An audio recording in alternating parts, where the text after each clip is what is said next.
Bonjour Amaury. Bonjour.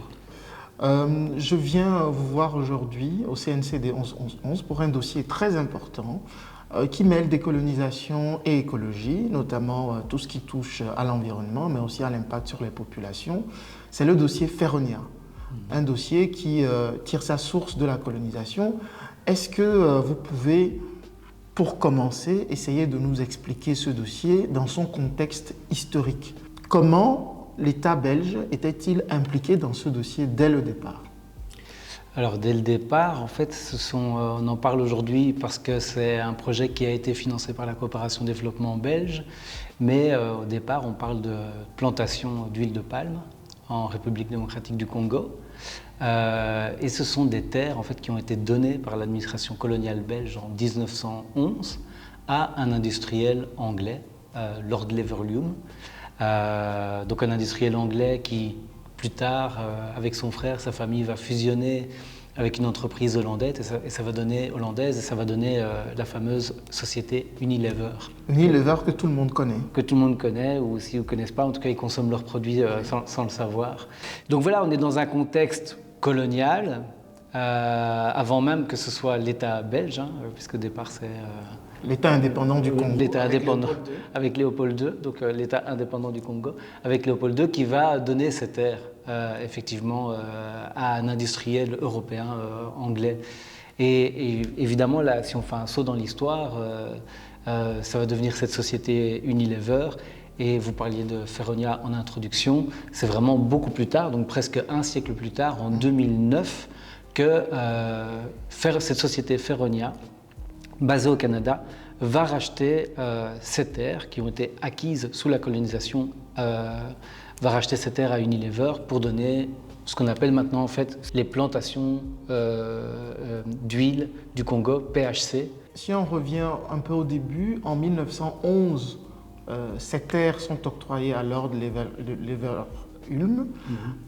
On était déjà dans une reprise de la colonie par l'État belge. On parle de 750 000 hectares quand même qui ont été octroyés par l'État belge. Donc on a exproprié des populations à qui on a pris leurs terres pour les donner à un industriel anglais. Quels étaient déjà à l'époque les impacts environnementaux mais aussi au niveau de la propriété des terres par les populations. Et aujourd'hui, quelle est la continuité en termes de responsabilité pour l'État belge aujourd'hui dans ce dossier? Ça s'est matérialisé sur le terrain par les communautés comme une expropriation de terres. C'est-à-dire qu'il faut se rendre compte que c'était des communautés villageoises qui travaillaient sur ces terres, cultivaient la terre à des fins d'autoconsommation pour la plupart du temps, et on va exproprier en fait leur terrain. Et effectivement, il y avait déjà ce qu'on appelle des palmeraies, comme c'est à l'échelle familiale, des palmeraies qui étaient là.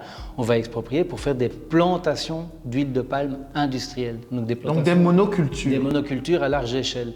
Ça s'est fait sans la consultation des populations locales, et donc nous on insiste beaucoup là-dessus. Donc déjà à l'époque, il n'y a pas eu de consultation, évidemment, tout ça s'est fait sans les consulter, et il y a eu énormément de violence. Donc évidemment, on n'a pas toutes les informations de comment ça s'est passé au quotidien, ce n'était pas couvert médiatiquement comme ça peut l'être aujourd'hui, mais il y a eu énormément de violences qui ont accompagné cette expropriation, et il y a aussi la violence du travail forcé, qui en soit une violence, parce que concrètement, pour travailler dans ces plantations, il y a eu recours au travail forcé aussi. Au travail forcé avec l'appui de la colonie belge à l'époque. Oui, voilà, tout à fait. Maintenant, vous me demandiez sur l'impact environnemental.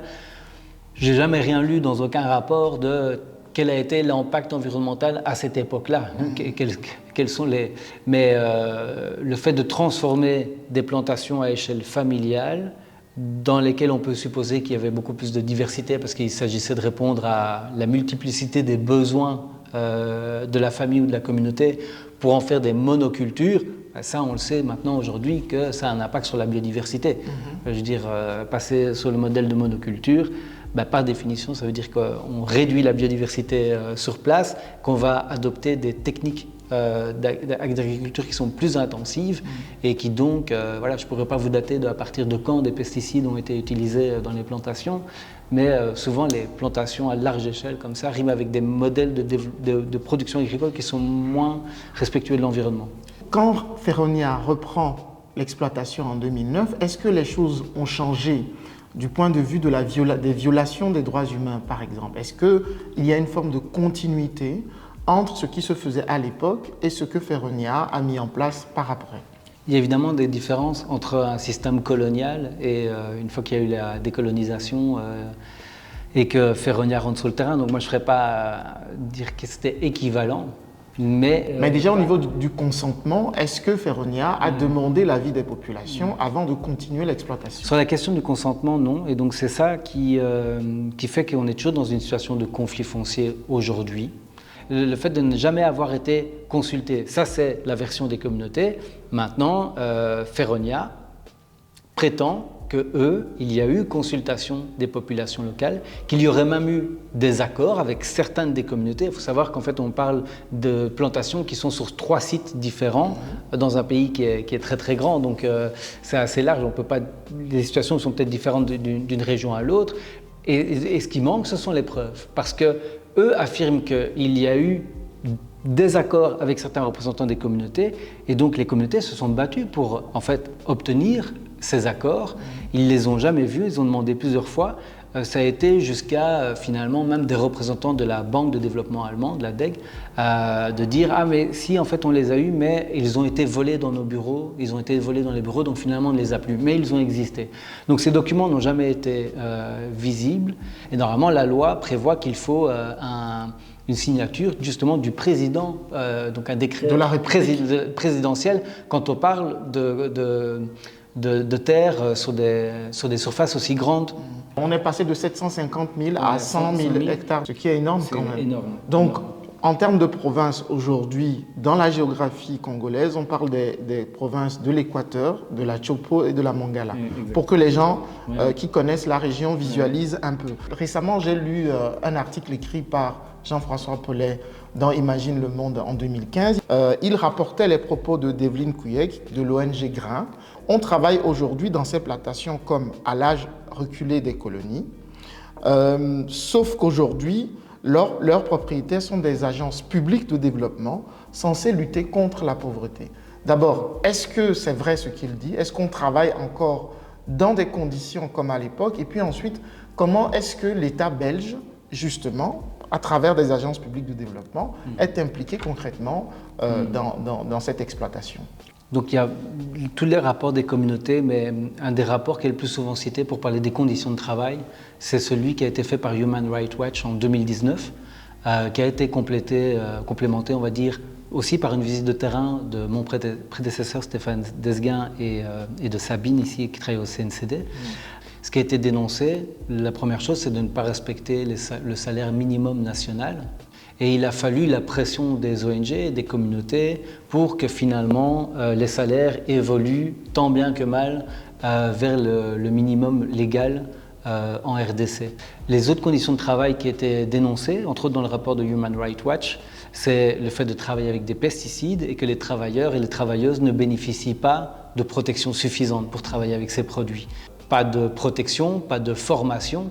Donc concrètement, des travailleurs et des travailleuses qui utilisent des produits très dangereux pour la santé, mais qui n'ont peut-être même pas conscience de à quel point c'est dangereux pour la santé. Les pesticides, dangereux pour la biodiversité, pour la santé. Voilà. Et troisième chose qui était dénoncée dans le rapport de Human Rights Watch, c'est la contamination des eaux, donc le fait de rejeter des produits toxiques dans les eaux de la région. Donc tout ça nous font dire que les conditions de travail, effectivement, n'étaient pas dignes et qu'il y avait des violations de droits de l'homme, des violations de droits de l'environnement dans ce projet.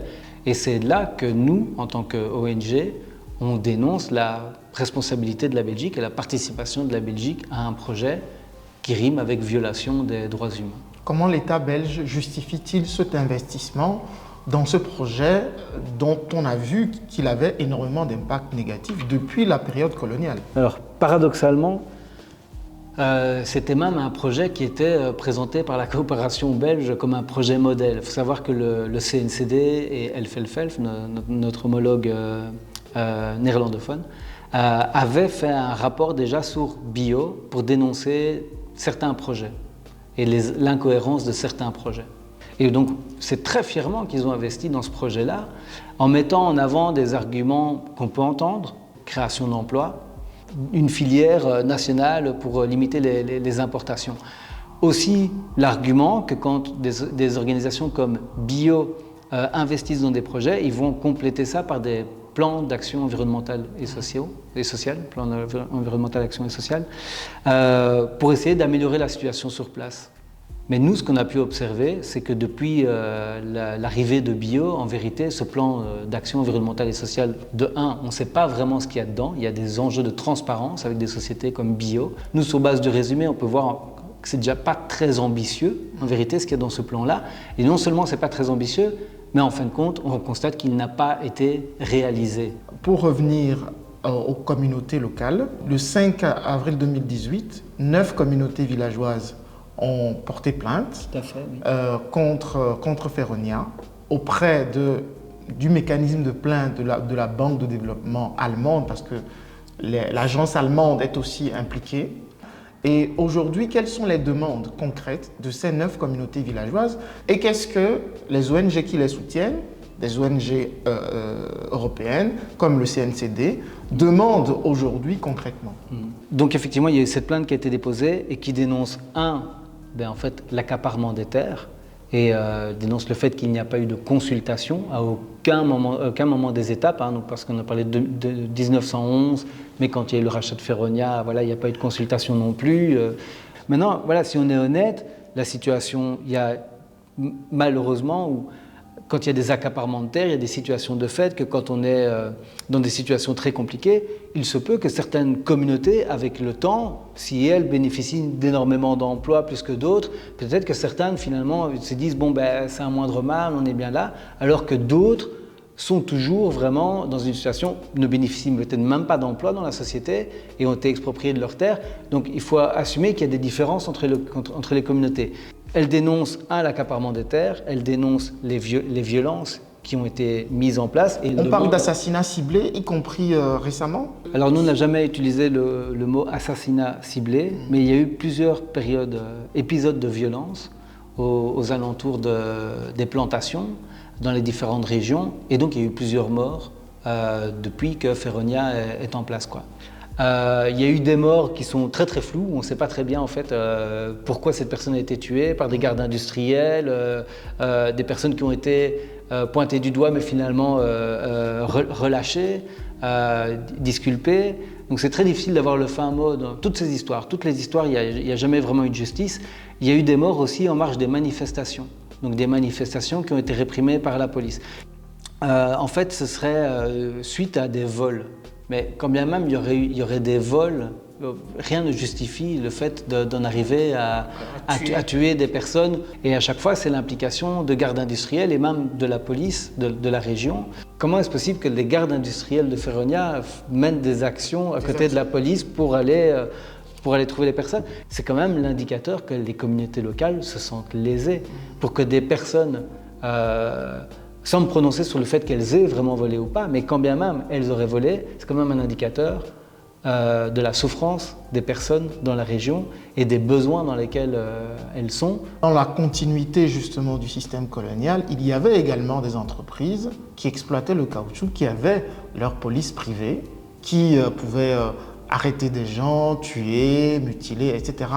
Et donc, on a cette continuité, mais pour terminer notre entretien, j'aimerais quand même citer Myriam Kittir, qui est ancienne ministre fédérale de la coopération au développement, qui disait « Je peux vous dire clairement que ce dossier Feronia, qui est problématique depuis plusieurs années, ne correspond pas à ma vision de la coopération au développement. J'ai demandé à mon cabinet de prendre immédiatement contact avec la direction de Bio afin de résoudre cette question et de m'assurer qu'une telle situation ne se reproduira plus. » Qu'est-ce que vous pensez être juste en termes d'apport à cette réforme de Bio, qui est une agence publique de développement? Quels sont les éléments qui doivent être implémentés par le gouvernement fédéral pour qu'on n'ait plus ces problèmes à l'avenir? Que Bio fasse en sorte de respecter les objectifs de la coopération au développement. Et donc ça demande des modifications dans sa manière de choisir les projets et d'évaluer les projets avant d'investir dedans. Nous, ce qu'on dit, en résumé, c'est qu'elle consacre peut-être trop d'attention au retour sur investissement et peut-être pas assez sur les impacts de développement. Pour le moment, on se concentre beaucoup sur la révision du contrat de gestion de bio et on aimerait que dans le futur contrat de gestion bio soit noté explicitement le fait que bio doit avoir une approche basée sur les droits de l'homme. Mais on aimerait bien qu'il y ait quelque chose sur les larges étendues de terre. Parce que nous pensons que dans les pays du Sud, en fait, ces projets avec des grandes exploitations de terre, des monocultures, riment la plupart du temps en fait, avec conflits fonciers. Dans le cas de Feronia, se retirer est très compliqué. On a vu que finalement bio s'est retiré, mais maintenant, le côté négatif, c'est que nous n'avons plus aucun levier d'action et c'est très difficile de réparer des violations qui ont été faites pendant un siècle presque. On terminera sur la question de la réparation. On verra ce que donneront les résultats de cette plainte. Merci de nous avoir reçus ici au CNCD 1111 et nous, on va continuer le travail politique pour voir comment continuer à mettre la pression pour que les choses changent à ce niveau. Merci Amaury. Merci beaucoup.